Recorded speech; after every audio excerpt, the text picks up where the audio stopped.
Hi, everybody. It was another Friday night under the lights, and we have the highlights to prove it. Welcome to the Friday Football Frenzy once again. Unbeaten teams were trying to stay that way. Some teams were looking for their first wins of the season, and then there was week number 1 in the GCL South. That's always fun. Out to North Bend Road, Kerry Combs, Buckeye assistant, former Coleraine head coach in attendance, watching St. X take on Moeller. Here's one for the Bombers. Sean Clifford on the scramble, throws the pass to Andrew Whitrock for 14 yards. That's the first lead for X. Their fans enjoyed getting on top of the Crusaders. Still in the first half. Same combination again, but from 17 yards. Clifford to Whitrock. The Bombers keep getting better. They beat Moeller tonight 21-14. It was homecoming night at Walnut Hills High School. And then the game.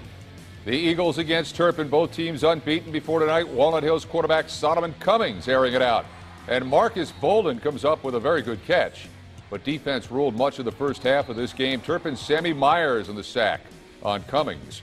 And mistakes always play a part in every game. The Eagles' Justin Lockett and DJ Hollis take advantage of this mistake on a Turpin punt attempt. But Rob Stoll, the Turpin coach, was undeterred. Watch what Justin Silverstein comes up with here. And that was just the start of it for Silverstein, because later on, Lucas Smith, with plenty of time, will find Silverstein wide open.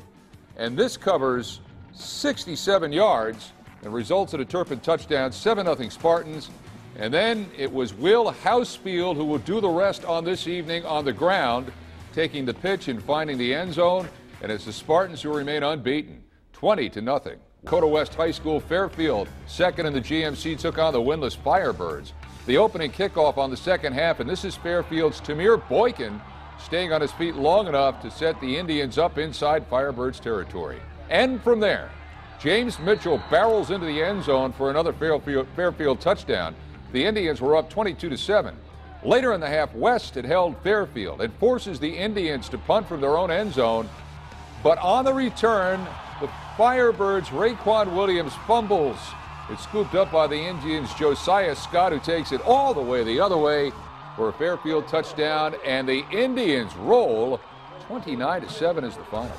Coming up, we're going to have highlights from one of the best games in Northern Kentucky. And highlights from a game so big, it got some Tri-State High School royalty to get into a car, drive down from Columbus. Kerry Combs.